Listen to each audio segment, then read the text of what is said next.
You could hear the silence echo across the CNN studio. Wolf Blitzer had just been roasted on live TV, and Karoline Leavitt was the one holding the mic. It was supposed to be a routine political segment. Nothing controversial, nothing shocking. But what happened next turned into one of the most talked about moments of the week, and had the internet exploding with memes, reactions, and disbelief. Let's break down how a rising Republican firebrand flipped the script on a veteran news anchor, live on air in a showdown nobody saw coming. It all started with a segment that, on paper, looked like just another evening sit-down on CNN, but it would soon become anything but. Wolf Blitzer, one of the longest-standing faces in American news, was set to interview Karoline Leavitt, a name that, until recently, many outside of conservative political circles might not have known. But that was about to change. At just 26 years old, Karoline has been steadily building a reputation, and not the kind that goes unnoticed. She's not just another Republican spokesperson reading from party-approved cue cards. She's fast, focused, and fiery. Her presence commands the room not through volume, but through precision, like a political scalpel. You don't see her coming until she's already made the cut. She rose through the ranks quickly as a former Trump White House assistant press secretary, and ever since, she's been on the offensive. Media appearances, campus events, and viral clips have made her a rising star among younger conservatives, and a growing challenge for mainstream outlets trying to box her in. So when CNN booked her for a primetime interview, it was a calculated move. Internally, producers likely saw it as a chance to test this rising Republican voice, maybe press her into making a misstep, or challenge her with tough, establishment-level questions. After all, Wolf Blitzer has been doing this for decades. He's interviewed world leaders, presidents, and power players from both sides of the aisle. Surely a 20-something political newcomer would be manageable, right? As the clock ticked toward airtime, the studio buzzed with the usual pre-show chatter. Cameras were checked, teleprompters aligned. Staff moved briskly behind the scenes. On screen, it would look like a polished, professional, and controlled conversation, just as viewers expect. But behind that calm exterior, there was a storm brewing, and it wasn't coming from the CNN newsroom. Karoline arrived early, as she always does. No entourage, no dramatics, just confidence. She wasn't wearing anything flashy, simple, professional, clean, but her expression said everything. She was here to talk and to fight if necessary, not for drama, but for truth, as she sees it. Backstage, there was a quick makeup touch-up, a mic check, and then silence. That kind of thick silence that comes just before a storm breaks. Everyone sensed something different about this one. Wolf sat down, calm, collected, experienced. He greeted her with a cordial smile, the kind of smile you give when you're planning to stay in control. But Karoline didn't play along with the dance. When the red on-air light flicked on and the familiar CNN graphics rolled across screens nationwide, millions of viewers leaned in. Most expected a balanced debate. Some anticipated fireworks. Nobody expected what was actually about to happen. Blitzer opened with a rehearsed calmness. His tone was smooth, practiced. "Ms. Leavitt, welcome. Let's start with this. With your party still clinging to claims of election fraud in 2020, how can the American people trust your message going into 2024? On the surface, it was a typical opener, but beneath the surface, it was a loaded question, framed in a way that was meant to challenge her legitimacy right out of the gate. A common tactic in political interviews: start with a jab disguised as a neutral inquiry. For a brief moment, there was silence. Karoline didn't blink, didn't shuffle her papers, didn't give the usual nervous smile guests often give when the cameras first hit. Instead, she leaned forward slightly, her voice firm but polite. "Wolf, with all due respect, the American people have also lost trust in the media, and questions like that are exactly why." It was a thunderclap, not loud but deep, the kind of response that doesn't just challenge a question, it reframes the conversation entirely. Blitzer raised his eyebrows. Not dramatically, but noticeably. He hadn't expected her to go there so quickly. He tried to keep his composure, replying, "I'm just asking a question that many Americans are thinking about." But Karoline cut in smoothly. "No, You're asking a question that fits a narrative. There's a difference. The media, including this network, has spent years pushing half-truths and ignoring context. And now you want to question our trustworthiness? The atmosphere in the studio shifted. You could feel it through the screen. This wasn't a guest playing defense. She was going on the attack, respectfully but relentlessly. And unlike many political figures who stumble when pressed, Karoline wasn't stumbling. She was thriving. She brought receipts, data, headlines, moments where the media had gotten it wrong, from COVID messaging inconsistencies to early dismissals of major stories that later proved valid. She referenced the media's failure to question powerful institutions, calling it journalistic malpractice dressed as objectivity. And Wolf? He was scrambling, not wildly, but subtly. His normally rhythmic cadence began to stutter. His follow-ups turned into deflections. He even tried to pivot the conversation, moving to a safer topic about GOP outreach to young voters, but Karoline didn't let him escape. Young Americans aren't turning away from conservative ideas because they're outdated, she said. They're turning away from media institutions that treat them like they're too naive to see through the spin. That's why we're gaining momentum, not despite the media, but because of how the media behaves. At that point, the control had flipped entirely. Blitzer, usually the one holding the reins, was now simply reacting, trying to keep the interview on track while Karoline confidently drove it wherever she wanted to go. What was meant to be a polished media moment had turned into a masterclass in messaging control, and Karoline was the one teaching it. Backstage producers were whispering into earpieces, watching the social feeds light up in real time. Viewers were already clipping the exchange and posting it online before the segment even ended. By the time the cameras cut to commercial, everyone watching knew they had just witnessed a shift. The interviewer had become the story. And Karoline Leavitt. She had just launched herself from rising GOP voice to something much bigger. From the moment the first question dropped, the tension was thick. You could almost feel the static charge in the air. The studio lights were bright, the set pristine, and across from Wolf Blitzer sat Karoline Leavitt, calm, poised, and ready. Blitzer wasted no time. His opening line wasn't just a question, it was a strategic jab, a tried-and-true tactic of mainstream media: hit hard right away, set the tone, and keep control.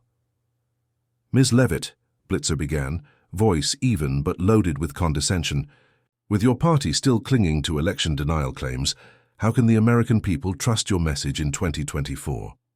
That question wasn't about curiosity.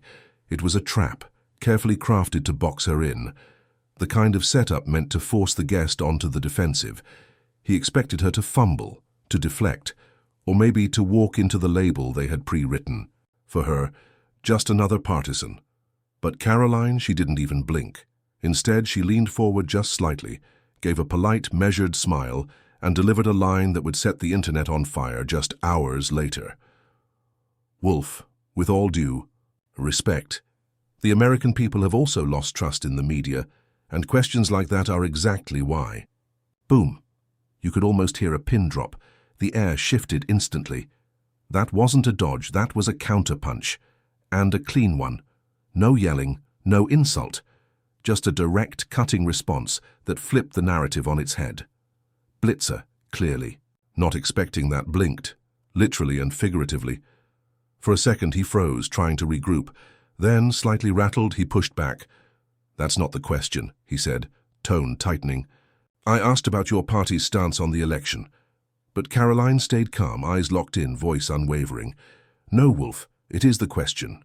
Because the credibility crisis in this country isn't just about politics. It's about the people who deliver the news. How can Americans trust what they hear when networks like CNN have been wrong repeatedly on major stories?" She didn't raise her voice. She didn't rush. She delivered every word with surgical precision. From the Russia collusion narrative that unraveled, to COVID-19 origins being labeled conspiracy until they weren't, to inflation being called transitory until families couldn't afford groceries, the media got it wrong and never owned up to it. At that moment, control slipped away from Wolf Blitzer. This wasn't just an interview anymore. It was a reckoning. You could see it in his eyes. The realization that Karoline hadn't come to play defense. She came to hold him accountable. And not just him, but the entire media institution he represented. Blitzer tried to interject, but Karoline kept going, her voice steady, unfazed by the interruption. Millions of Americans feel lied to, talked down to, and manipulated. And when you lead with a question that assumes guilt before truth, you're proving their point. That line hit hard. It was more than a soundbite. It was a truth bomb. One that didn't just resonate with her political base, but with anyone who's ever watched the news and felt like something wasn't quite right. Blitzer leaned back, briefly glancing off camera, likely waiting for producers to signal a pivot or feed him a safer line. But the damage was done. On social media, clips from the interview were already being recorded, reposted, and captioned. Users began tweeting in real time, "She just flipped the script. Wow." Blitzer asked a trap. She handed him a mirror. Karoline Leavitt. Remember that name? Even people who didn't agree with her politics were stopping to listen. Not because of what she believed, but how she handled herself. She was respectful, but unrelenting. She was passionate, but precise. She was young, but outclassing. A man who'd been on television longer than she'd been alive. As the exchange continued, Blitzer tried to regain footing.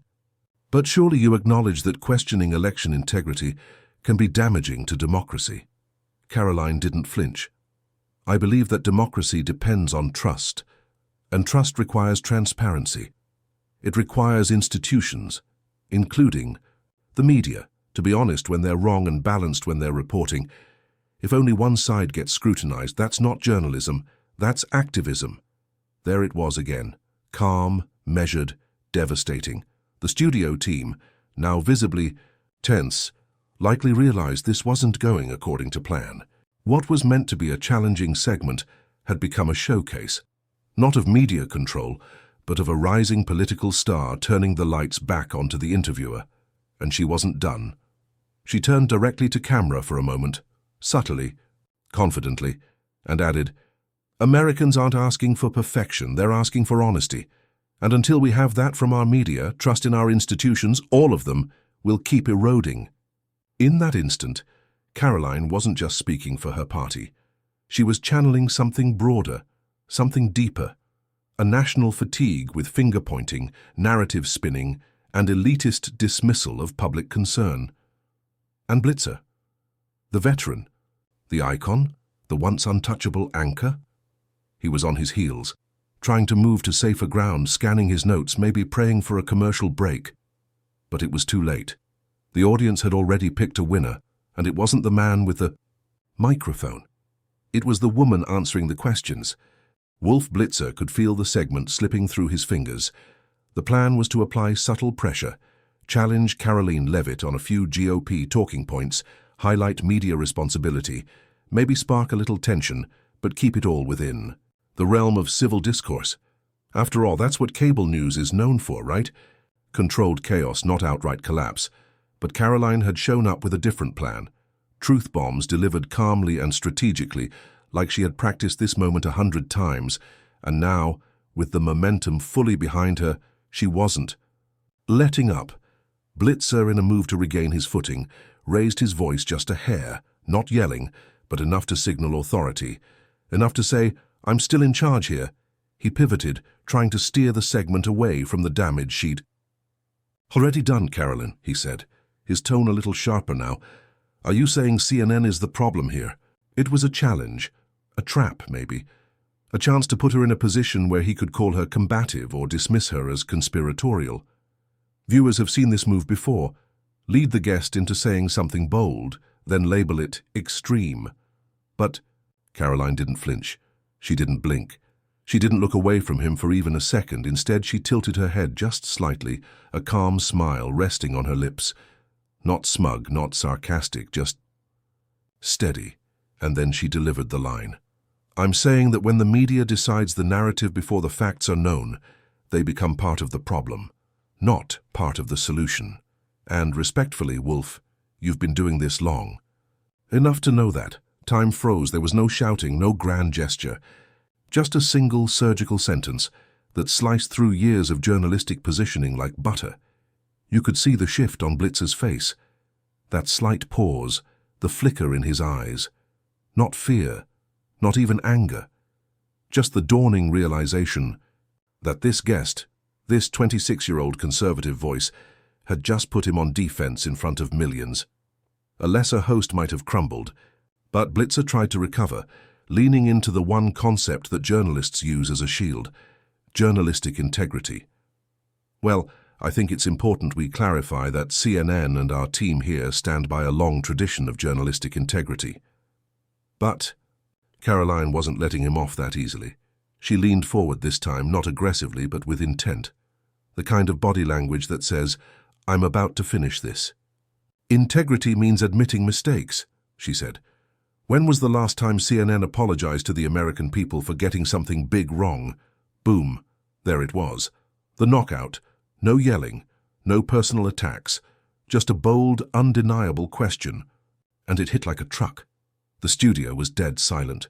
Even the control room, normally filled with light chatter and cues, froze. Blitzer didn't respond right away. How could he?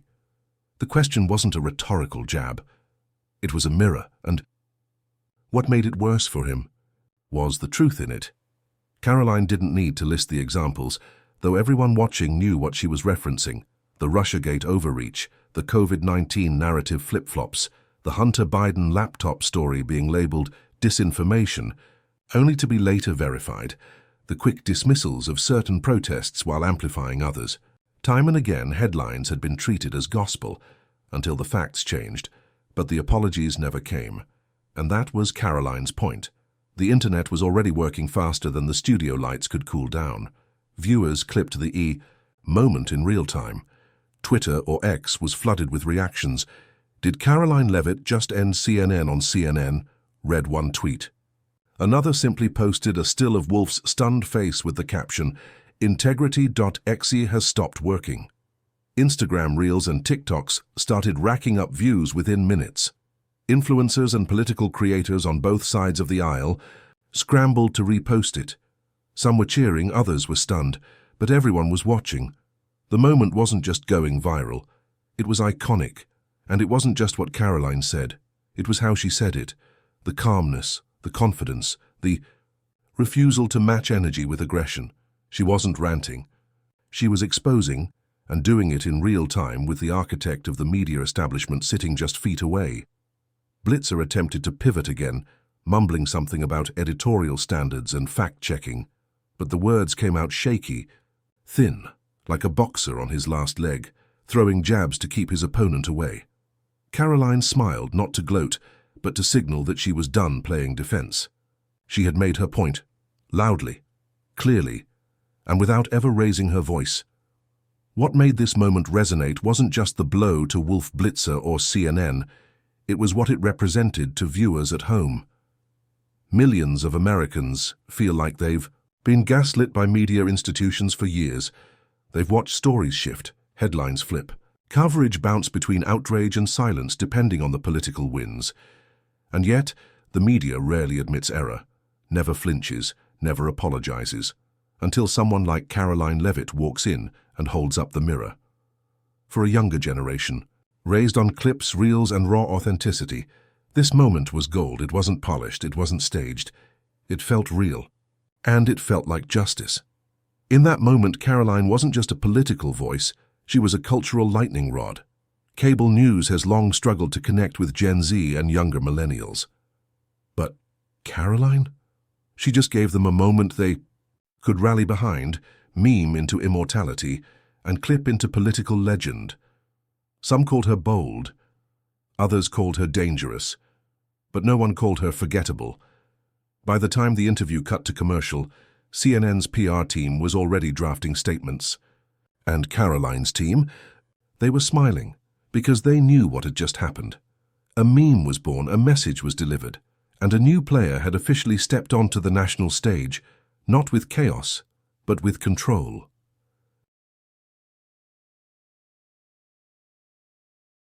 The moment the show ended, It wasn't the newsroom or cable recaps that told the story first. It was the internet. And the internet did what it does best. Within minutes, screenshots from the interview began flying across platforms. But it wasn't just the words that stuck. It was the look. That now iconic moment when Wolf Blitzer, a 70-something titan of establishment media, was caught mid-blink, mouth slightly open, staring blankly into the void like someone who had just been hit with a truth so hard, even the teleprompter couldn't help him recover. It was the shot, the kind of frame that tells an entire story in one image, and before CNN could even roll their next segment, someone had already turned it into a meme. The caption, "When you realize your guest just flipped the script, live." And from there, it exploded. One meme had the classic Windows error. Pop-up superimposed over Blitzer's face. System error, narrative not found.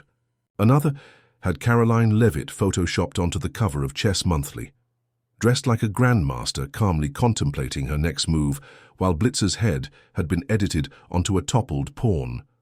TikTokers began remixing the footage with dramatic music and everything from Inception soundtracks to rap battle edits. Instagram Reels featured slow-mo zooms on Karoline's composed expression with the caption, "That's not a soundbite, that's a mic drop." Twitter, or X, users were ruthless. Blitzer blinked more in that interview than CNN has admitted. Mistakes in a decade. Karoline walked into CNN and walked out with their viewers. How do you spell career moment? Karoline. Within 3 hours, Karoline Leavitt was the #2 trending topic in the US by morning. It was #1. But the memes were just the surface. The real turning point came in the reaction behind the humor. Something had shifted, something big. What resonated wasn't just that Karoline owned a seasoned anchor. It was the way she did it, with composure, clarity, and confidence.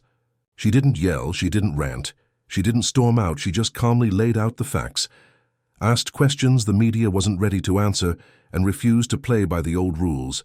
And the public, they noticed. Comment sections flooded with praise. Finally, someone who doesn't back down. I don't even agree with her politics, but she was right. This wasn't a meltdown. This was a masterclass. Political influences across the spectrum weighed in. Right-wing creators hailed it as a generational shift. Some liberal commentators, though critical of her message, still admitted her delivery was devastatingly effective. Podcasts were already lining up to book her. News outlets scrambled to spin the moment. CNN's competitors, Fox, Newsmax, The Daily Wire, ran the clip in near-constant rotation, calling it the CNN Smackdown or the Blitzer Blitz.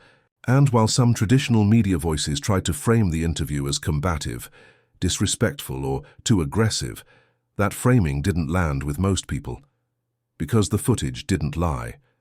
Karoline didn't lose her cool. She didn't attack Wolf personally. She didn't evade questions. What she did was flip the dynamic, turning passive media questions into active accountability. For years, millions of viewers have felt like the media was playing a rigged game, that the questions were loaded, that the objectivity was performative. And for just a few minutes on live TV, someone stood up and said what many had been thinking. When was the last time CNN apologized for getting something big wrong? That question wasn't just rhetorical. It was cultural. It was the question that defined the moment, and one that echoed across breakfast tables, comment threads, and newsrooms. And Karoline? She didn't gloat. She didn't post a reaction video or go on a victory lap. Instead, she posted a single tweet that morning. Just one. It was the clip of the moment, her statement about media narratives, followed by 3 words. Truth. Not theatrics, simple, direct, powerful. The tweet racked up over 10 million views in less than 24 hours, and just like that, Karoline Leavitt became more than a political commentator. She became a symbol for media skeptics, for Gen Z conservatives, for women in politics who don't shrink when the spotlight hits them. She wasn't playing the game, she was changing it. College students began sharing the clip in group chats and campus forums. Young conservatives said she made them proud again to speak up. Even politically moderate voices began tagging the video with phrases like media accountability and, finally, someone asking real questions. By the end of the week, Karoline had gone from a rising name in political circles to a viral juggernaut, and it wasn't hype, it was earned. She didn't rely on theatrics or sound bites. She didn't bring props or resort to culture war cliches. She brought facts, calm confidence, and, most importantly, questions the media refused to ask itself. While Blitzer returned to his anchor desk the next night with a notably more cautious tone, Karoline's star only rose. Podcasts, panel shows, and campus groups were inviting her non-stop. Political strategists on both sides privately acknowledged that a new media talent had just emerged. Not just someone who could handle interviews, but someone who could redefine them. And it all began with that moment, that blink, that pause, that perfectly captured still frame that said everything without saying a word. It was no longer just a TV segment, it was a turning point. By the next morning, the numbers were in, and they were staggering. Karoline Leavitt's team reported a massive spike in media requests.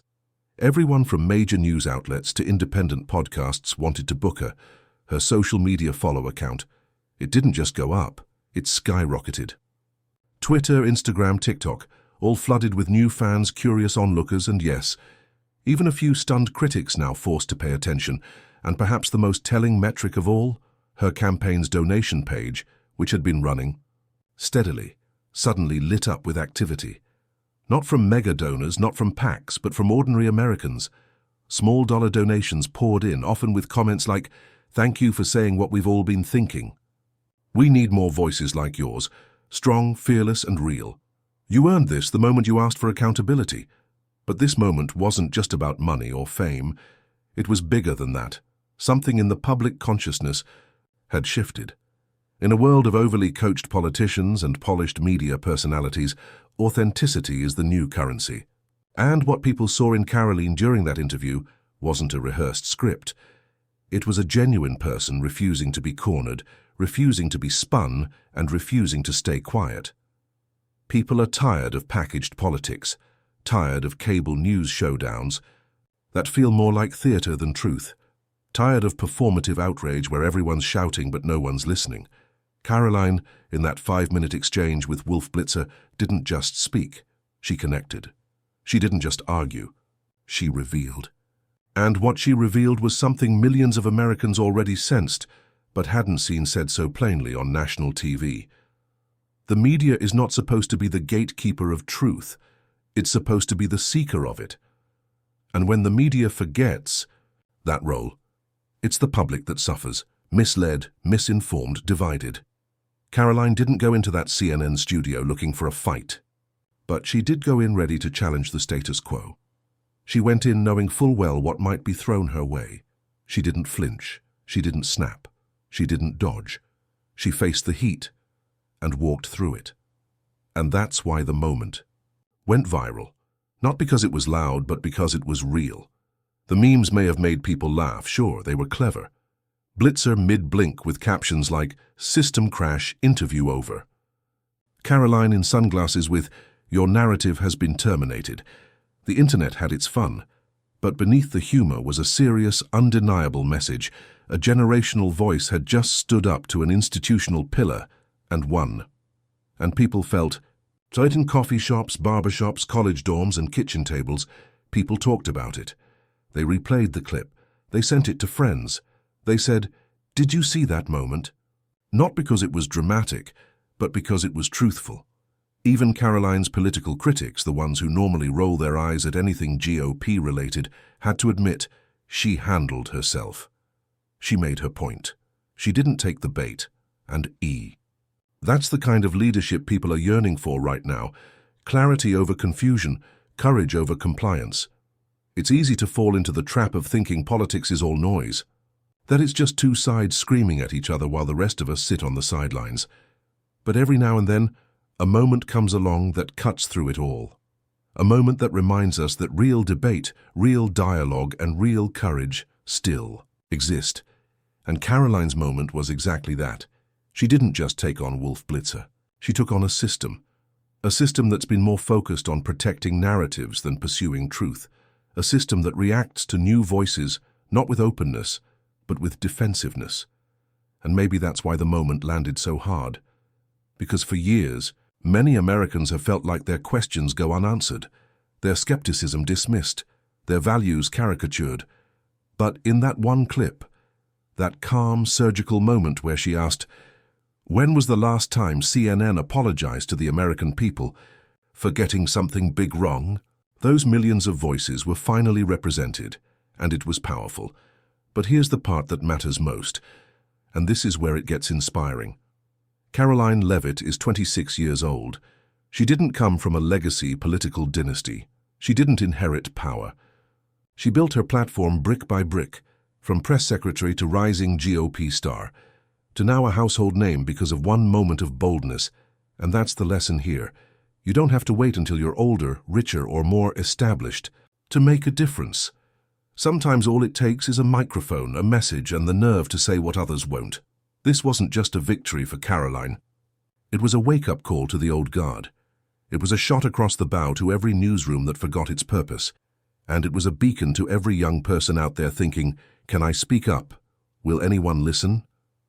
The answer is, yes, you can. And they will, because in the age of algorithms and soundbites, truth still has power. Authenticity still breaks through. And courage? Courage is always contagious. So whether you agreed with every word Karoline said or not, you can't deny what happened. She walked into a lion's den and didn't just survive, and she flipped the script. And Wolf, well, he blinked. He hesitated, and just like that he became a meme. But Karoline? She became a movement. And maybe, just maybe, that's the kind of shake-up this country's been waiting for.